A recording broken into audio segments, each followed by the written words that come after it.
Un cordial saludo a todos los oyentes de Radio María. Un día más, con la gracia del Señor, proseguimos el comentario del Catecismo de nuestra Madre la Iglesia. Lo hacemos a partir del punto 1285, el sacramento de la confirmación.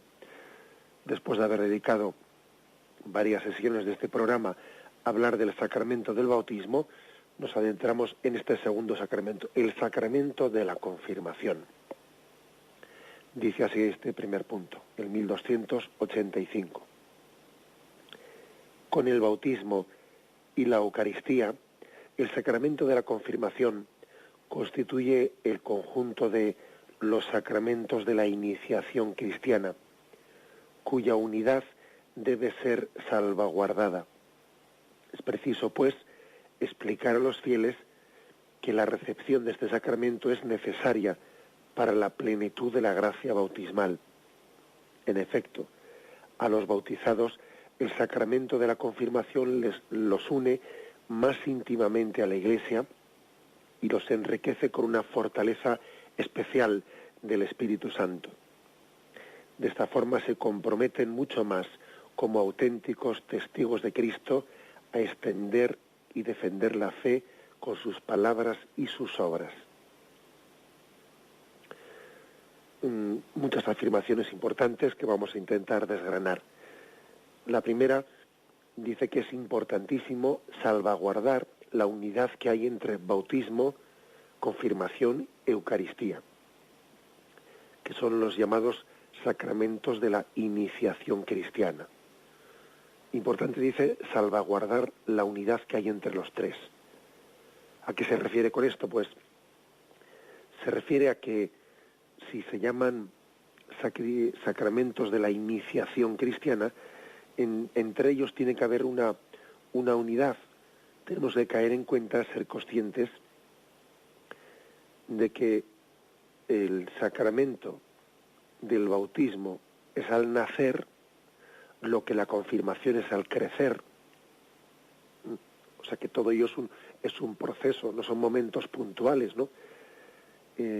Si con el bautismo nacemos, con la confirmación crecemos y con la Eucaristía nos alimentamos para ese proceso de crecimiento. Por eso se les llama iniciación cristiana. Sería un auténtico atentado contra la vida divina el que la vida sobrenatural que se siembra en el bautismo no creciese, se la dejase ahí congelada. Igual que, si me permitís el ejemplo, ¿no?, de una manera similar a la que nos parece un auténtico atentado que la vida humana se congele, o sea, que un ser humano que ha sido recién concebido, un embrión, se le meta en un congelador y allí se le retenga, no, sin permitirle desarrollarse. Es un auténtico atentado contra la vida humana, una especie de esclavitud del siglo XXI, ¿no? Igual que ahora nos escandalizamos, nos echamos las manos a la cabeza cuando nos dicen, ¿no?, pues que hubo siglos de esclavitud en la que igual se les cogía a unas personas solamente por ser de raza negra y se les ponían argollas, ¿no?, y se les esposaba, y cuando dejaban de trabajar se les metía en una celda y allí estaban sujetos con argollas, ¿no? Y nos echamos las manos a la cabeza, ¿no? Igual que eso ocurrió entonces, pues ahora, con métodos más sofisticados también, pretendemos esclavizar la vida humana congelándola. Bueno, pues este símil, esta comparación, esta metáfora, nos sirve también para entender que también hay un atentado contra la vida, no ya contra la vida biológica, sino contra la vida sobrenatural, contra la vida divina, cuando el bautismo pues no es acompañado y no es proseguido por un crecimiento, ¿no? Por eso el sacramento del bautismo y el sacramento de la confirmación y el sacramento de la Eucaristía forman un conjunto, un todo, que es el de la iniciación cristiana. Estamos llamados a respetar la dinámica de crecimiento, ¿no?, que tiene la vida de Cristo en nosotros. He venido para que tengáis vida, y vida abundante. No una vida incipiente que se queda ahí. No, vida abundante, dice Jesucristo.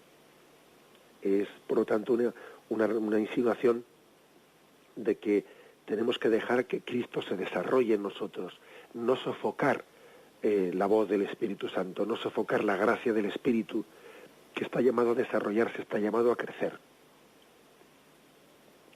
Pues bien, el sacramento de la confirmación es un sacramento que dentro de la iniciación cristiana tiene esa virtud de dar plenitud a la gracia bautismal.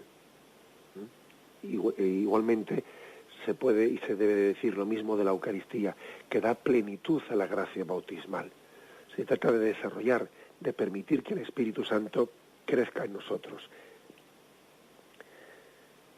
Esta creo que es una explicación especialmente importante en una situación como la nuestra, en la que el bautismo corre el peligro de ser una especie de adscripción sociológica.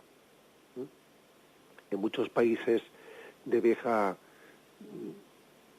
cristiandad, que tradicionalmente fueron católicos y luego se han ido poco a poco secularizando, pues corremos el peligro de que el bautismo sea pedido por muchos padres como una especie de adscripción sociológica, es decir, ¿por qué bautiza usted a su hijo? Y bueno, parece que la respuesta es, siempre se ha hecho así, bueno, pues así lo hemos visto, mal no le hará al niño, y argumentos tan livianos como esos, ¿no?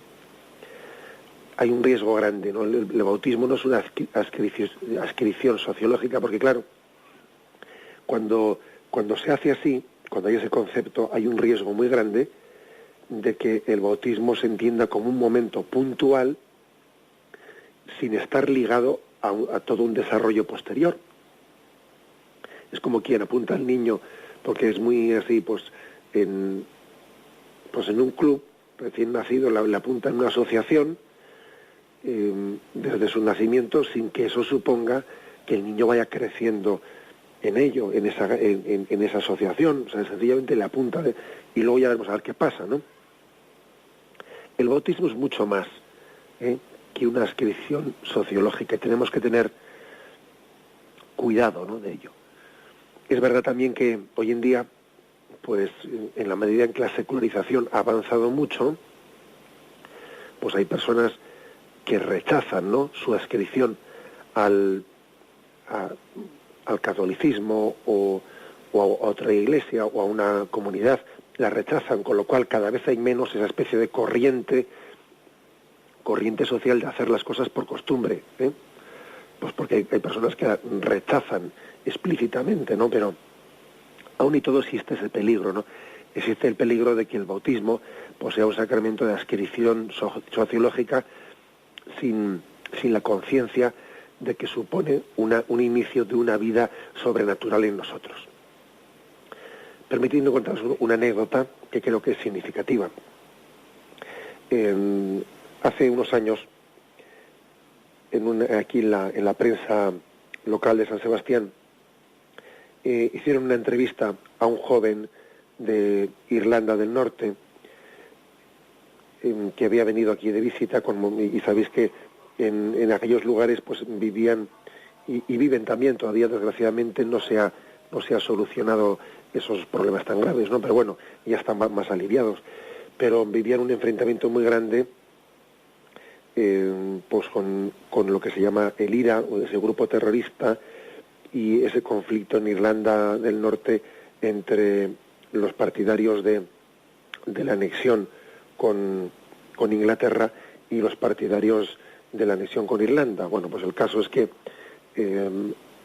principalmente están divididos entre católicos y protestantes, ¿no?, allí en el norte de Irlanda. Bueno, pues este joven le entrevistaban en el periódico y él contaba una anécdota. Contaba la anécdota de que entra por un callejón de una calle de Ulster y allí de repente se encuentra rodeado por otro grupo de jóvenes que están con palos en tono en ademán agresivo, como que le van a agredir, le rodean y le dicen: ¿tú que eres, católico o protestante? Claro, el joven se queda cortado, dice: ¿estos qué serán? Bueno, él era católico, ¿no? Pero bueno, dice: ¿estos qué serán? Que si digo que soy católico y estos son protestantes, me apalean. Si digo que soy protestante, pero como ellos sean católicos, o sea, me apalean, ¿no? No sabía exactamente qué decir para que no le apaleasen el hombre, ¿no? Y entonces contó en el periódico que él dijo: no, yo soy ateo. Y entonces otros le dijeron: sí, pero bueno, pero ¿tú qué eres? ¿Ateo católico o ateo protestante? Es decir, que a ellos les importaba un rábano, como suele decirse, les importaba un rábano que tuviese fe o fuese creyente. Lo importante es: tú que eres ateo católico o ateo protestante. Es decir, ¿cuál es tu adscripción? Tu adscripción es hacia la comunidad de los católicos que están a favor de unirse con Irlanda, o hacia la comunidad de los protestantes que están a favor de unirse con Inglaterra. Es decir, le importaba muy poco el acto de fe. Lo único que le importaba era la adscripción sociológica.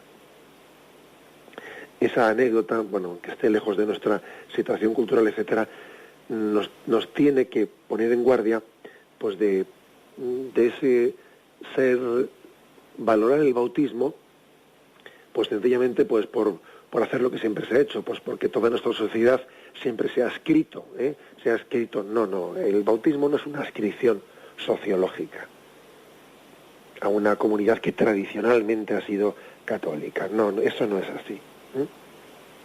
El bautismo es el inicio de una vida divina en nosotros, que tenemos que poner todos los medios para cultivarla, para hacerla crecer, para desarrollarla, y tenemos que darnos cuenta de que el sacramento de la confirmación pues es un medio precioso, privilegiado para ese nacimiento, para ese crecimiento. Decíamos que el bautismo es al nacer, lo que la confirmación es al crecer. Esto, en el fondo, nos descubre cuál es la dinámica, incluso de la misma vida de la Iglesia, que está siempre llamada a estar reformándose. La Iglesia siempre está en continua reforma. Los cristianos siempre estamos en continua reforma, siempre estamos en proceso de conversión, siempre. Hay de aquel que diga: yo ya soy cristiano, yo ya con lo que tengo ya sé suficiente, he visto lo suficiente, no tengo nada más que recibir de Dios, puesto que ya lo he recibido.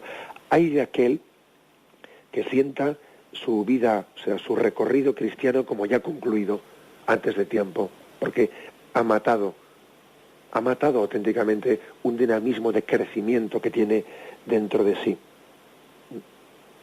Acordaros que en nuestro catecismo, en aquel de preguntas y respuestas que tuvimos de pequeños, ¿no?, se nos preguntaba: ¿eres cristiano?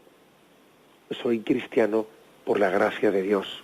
Respondíamos: por la gracia de Dios. Es decir, es una vida de gracia en nosotros. No únicamente por tu elección, ojo, principalmente por gracia de Dios. ¿Qué quiere decir cristiano? Proseguía la siguiente pregunta.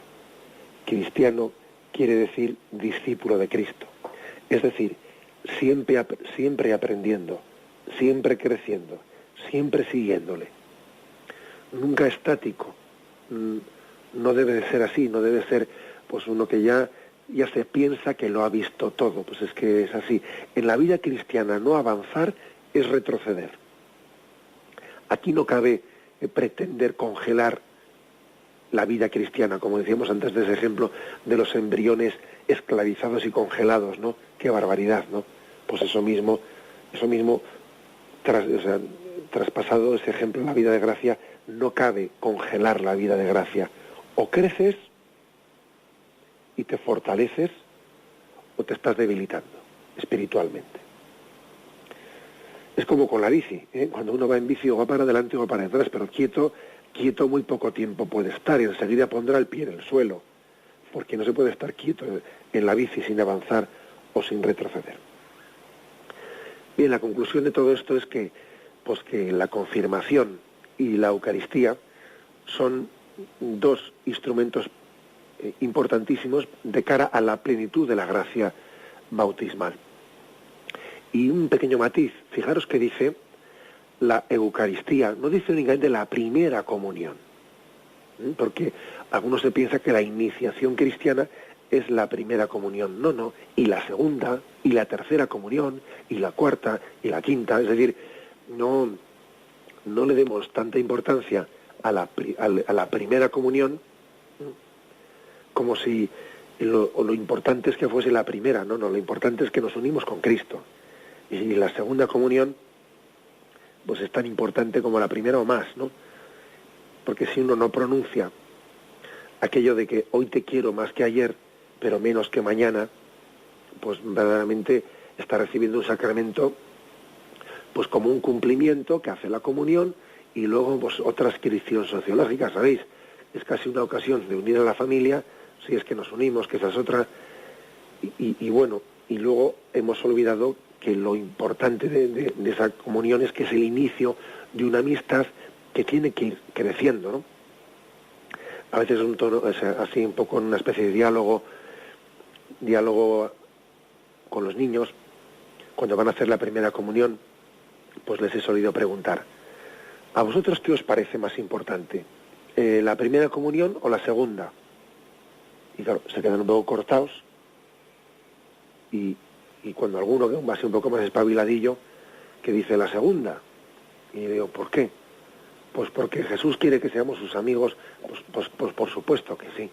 Por supuesto que es más importante la segunda que la primera, y la tercera que la segunda, y la cuarta que la tercera. Por supuesto que es más importante. Por eso uno dice, ¿y cuándo termina la iniciación cristiana? Pues cuando te den el viático, antes de fallecer. Entonces termina tu iniciación cristiana. Aquí siempre estamos iniciándonos, Siempre estamos iniciándonos. O sea, el cristiano tiene que sentirse siempre como un discípulo de Cristo, un niño en su aprendizaje, siempre en continua etapa de crecimiento. Eso es que lo que es muy hermoso, ¿no? Para entender que la vida cristiana no es algo que se posee, que se tiene en propiedad, no. Tú vas humildemente creciendo en ella, sintiéndote siempre discípulo, siempre aprendiendo, siempre creciendo. Bien, vamos a hacer un momento de reflexión y continuamos enseguida.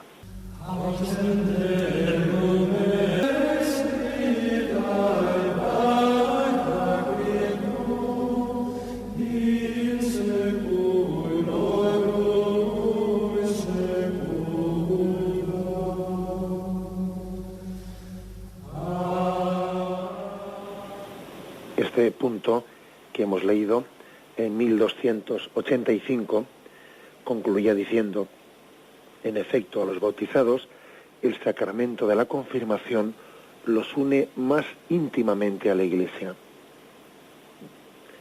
y los enriquece con una fortaleza especial del Espíritu Santo. De esta forma se comprometen mucho más como auténticos testigos de Cristo a extender y defender la fe con sus obras y sus palabras. Bien, o sea que aquí se nos habla, aunque sea de una manera breve, de los efectos de este sacramento. Ya por una parte dice que nos une más íntimamente a la Iglesia. Por supuesto que el sacramento del bautismo era un sacramento que nos injertaba en la Iglesia. Nos injerta en Cristo y en ese sentido somos miembros vivos de la Iglesia al pertenecer a su cuerpo místico. Pero dice que los une más íntimamente.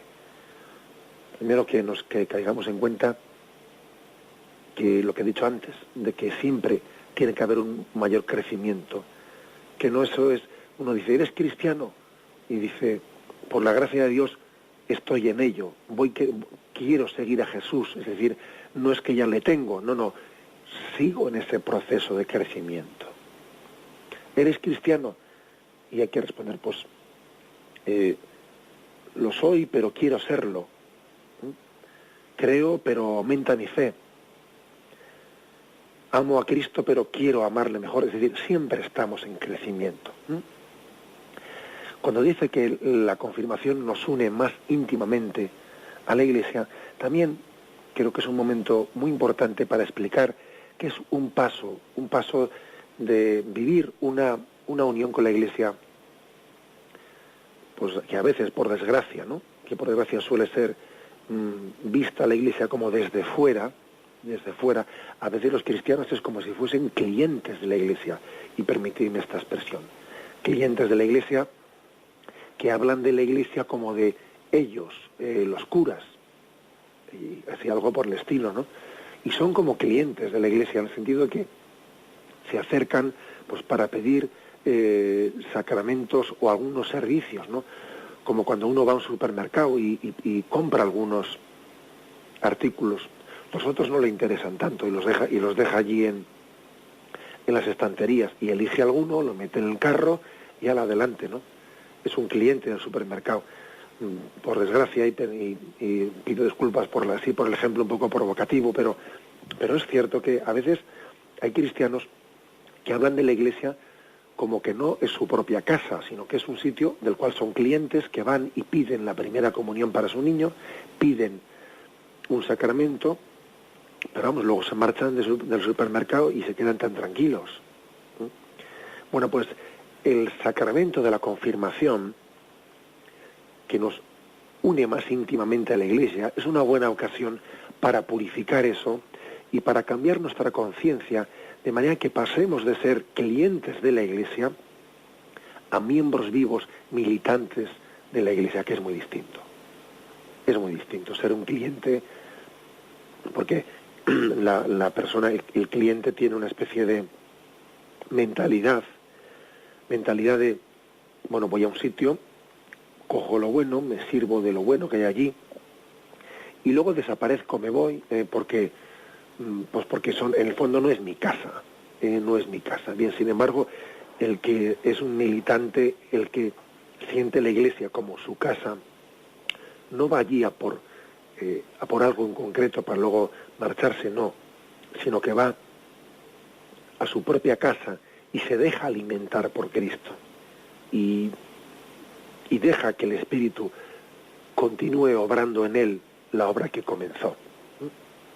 O sea que esa es la primera finalidad, unirnos más íntimamente, tener mayor conciencia, ¿no? de pertenencia a la Iglesia, de estar insertado en ella, en ese cuerpo místico. Mayor conciencia. Dice también, como otro de los efectos, que nos enriquece con la fortaleza del Espíritu Santo.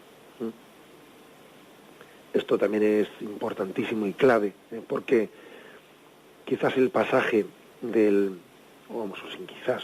el pasaje de la vida de la Iglesia, que es un poco como el referente, el punto de partida, ¿no?, que nos puede hacer entender qué es la confirmación, pues es el suceso de Pentecostés.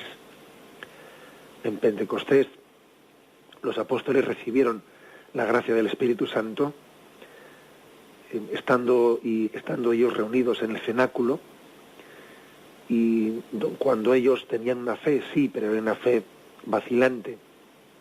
Eran seguidores de Cristo, sí, pero con temores y con miedos. Y bueno, pues estaban a falta, ¿no?, con una falta muy grande de un fortalecimiento, ¿no?, de un don que les uniese vitalmente a lo que Cristo les había predicado. Ellos tenían la necesidad, porque tenían un poco el mensaje que Cristo les había transmitido, lo tenían en su corazón, sí, pero un poquito agarrado por unos hilos, sostenido por unos hilos, como se dice, ¿no? Es decir, no lo tenían suficientemente integrado. Habían ellos muchas limitaciones de timideces, de miedos, de orgullos, que les impedían abrirse plenamente al mensaje que Cristo les había transmitido.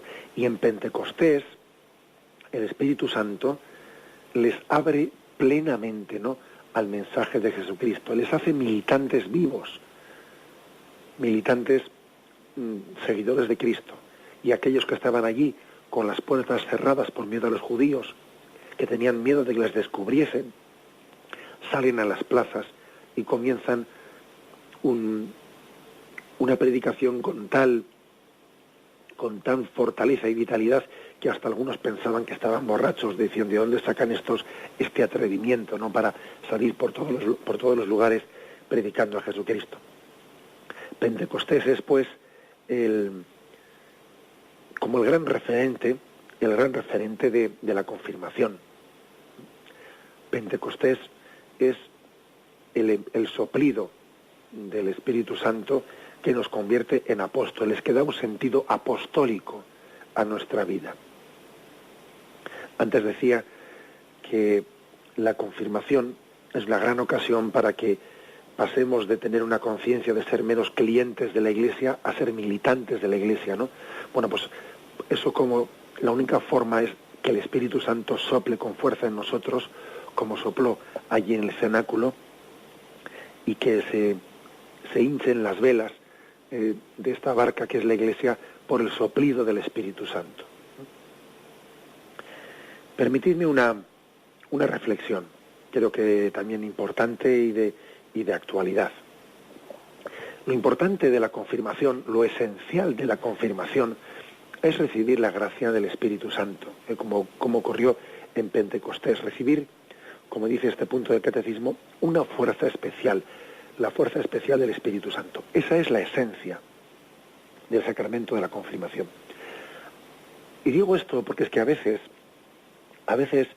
se suele explicar esto de la confirmación como una especie de sacramento de mayoría de edad. Bueno, ahora que el chico ya es mayor de edad, o se acerca a serlo, él puede elegir por sí mismo lo que sus padres le dieron de pequeño. Entonces la confirmación consistiría, según esta explicación, en un elegir tú lo que tus padres te dieron de pequeño. Y la verdad es que esta explicación es muy corta, pero que muy corta. No digo que no exista también ese aspecto de que la confirmación, pero vamos, como todos los sacramentos, ¿no?, suponga también una respuesta nuestra, un sí dado al Señor para que Él, eso el sacramento de la confirmación y todos los sacramentos. También cuando uno se va a confesar, supone que Él diga un sí personal de apertura. Y cuando se va a casar, también. Y cuando se va a ordenar a sacerdote, también. Todos los sacramentos tienen un sí, una respuesta, ¿no?, de apertura a esa gracia. Pero cuidado, no podemos explicar el sacramento de la confirmación pues, únicamente como un elegir tú cuando llegues a la mayoría de edad. Eso es una explicación pero que muy pobre.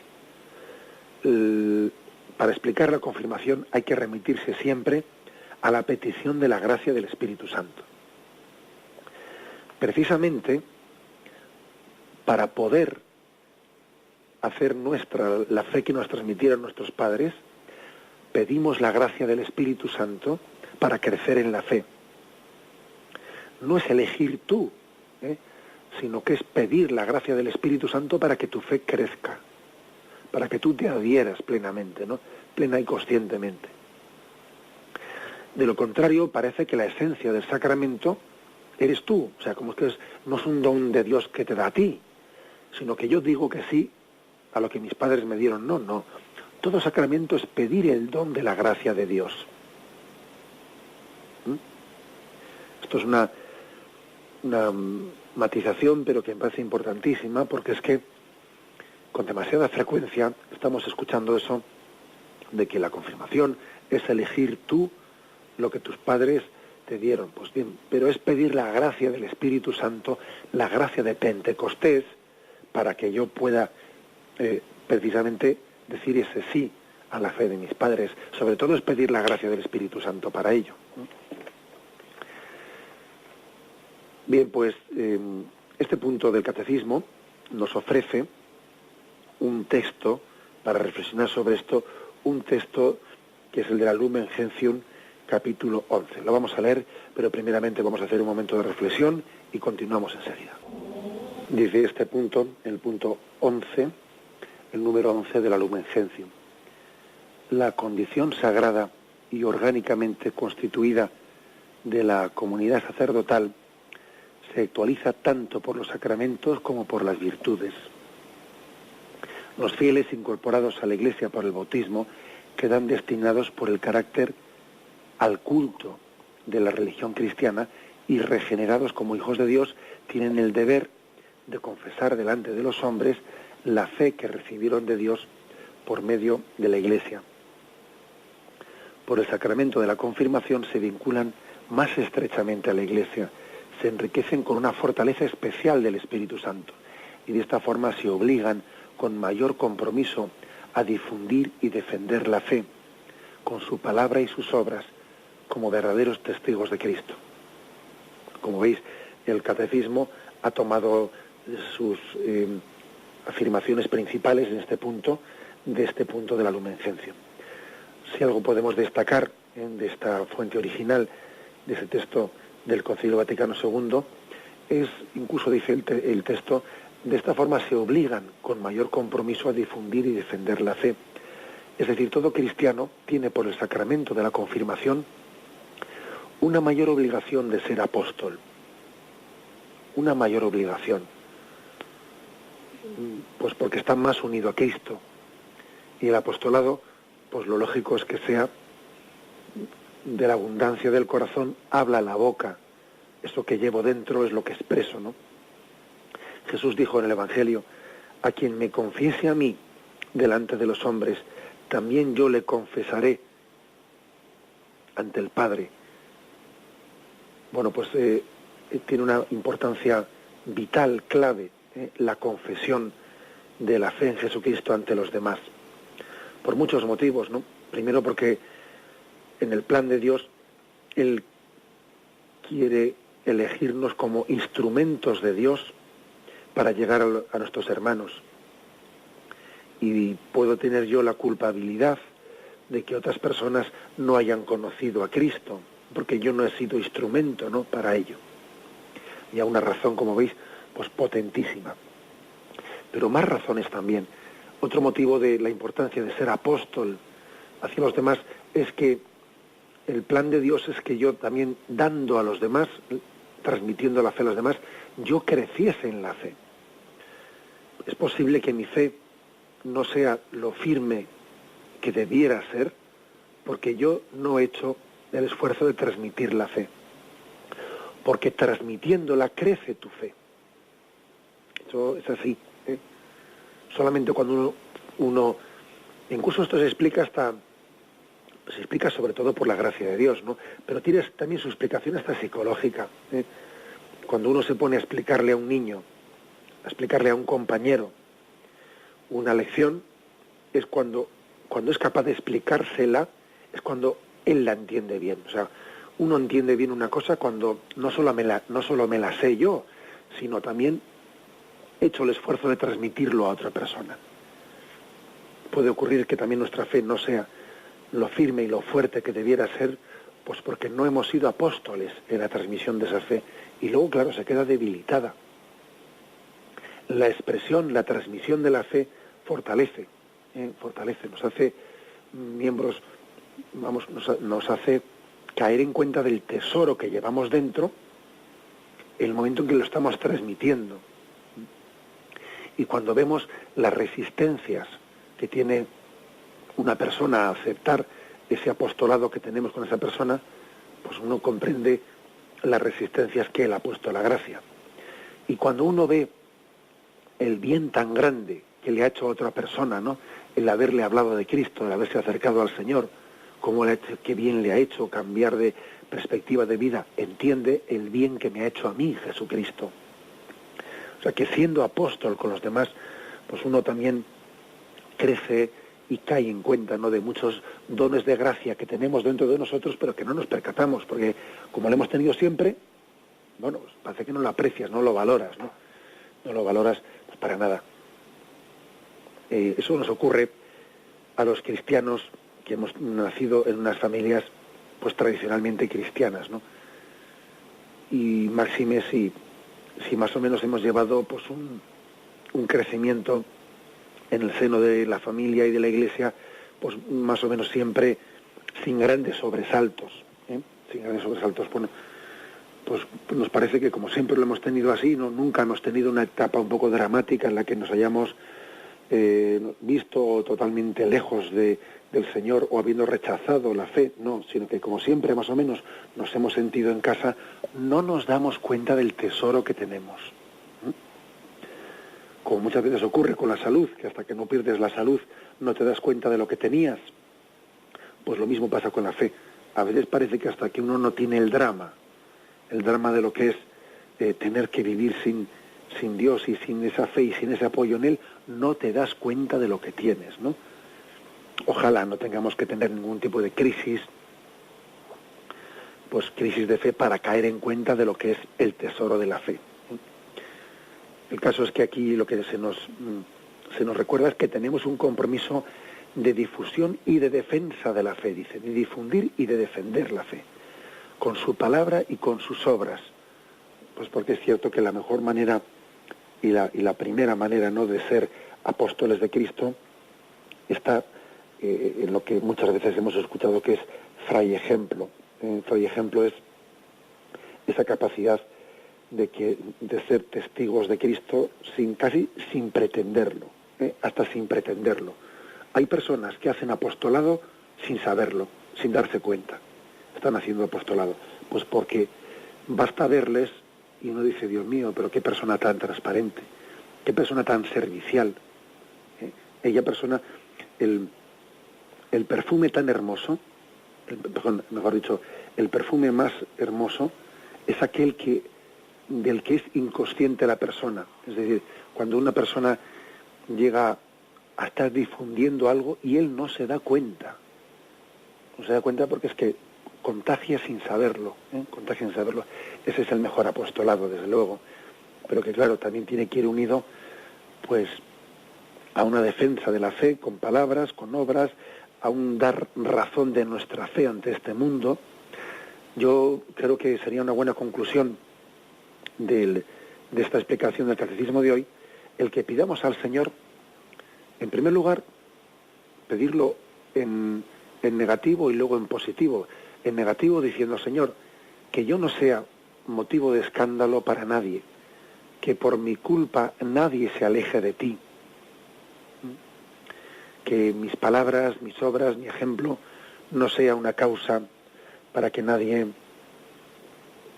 emprenda, bueno, pues se afee tu rostro, que en vez de conocerte a ti, más bien yo esté desdibujando tu rostro, lo esté emborronando, que yo no sea motivo de escándalo para nadie, que yo más bien sea todo lo contrario, que quien me mire te vea, que quien me mire no se quede en mí, sino que comprenda que eso que yo le digo, esa palabra, esa obra, no es sino un signo del amor que Dios le tiene a esa persona.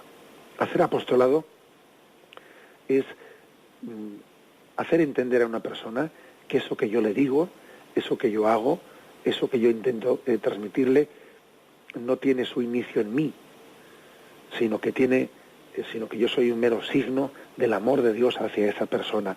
Ese es el verdadero apostolado. No el que suscita entusiasmos hacia nuestra propia persona, sino el que suscita el entusiasmo hacia Dios. Mal apostolado tendríamos cuando lo que estamos suscitando pues es admiraciones personales. Eso sirve de nada. El auténtico apostolado es el que suscita el amor, la caridad y la esperanza y la fe en nuestro Señor. Ese es el verdadero apostolado. Por eso la primera petición es, Señor, que yo no sea motivo de escándalo para nadie, ¿no? Que por mi culpa nadie se aleje de ti. Y la segunda petición es, Señor, que quien me mire te vea, que quien me escuche te conozca a ti. Esa es la gran petición. Y el sacramento de la confirmación, pues es un sacramento importantísimo para pedir esta gracia. Es el momento de recibir el don del Espíritu Santo y sentirse instrumento de Dios, ¿no? Y no sentirme yo, pues el protagonista, sino humildemente instrumento de Dios y pedir esa gracia por encima de todo. Bien, concluimos esta explicación que nos hemos circunscrito a este punto 1285 del Sacramento de la Confirmación. Continuaremos, Dios mediante, mañana a partir del siguiente punto. Y me despido con la bendición de Dios Todopoderoso. Padre, Hijo y Espíritu Santo, descienda sobre vosotros. Alabado sea Jesucristo.